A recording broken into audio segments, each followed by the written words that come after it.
நல்லதே நடக்கும்.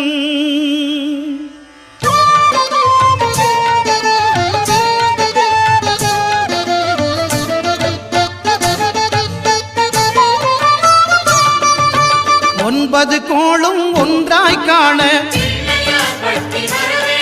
அங்கு கற்பகம் என்னும் கடவுளின் மெய்யில்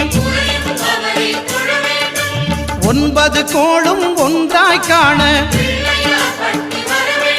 அங்கு கற்பகம் என்னும் கடவுளின் மெய்யில் சூரியன் முதலாய் 9 கிரகமும் பலவித குணங்களை கொண்டிருக்கும். எங்கள் கற்பக தருவில் அவை வரும்போது ஒன்றாய் சேர்ந்து பலனளிக்கும்.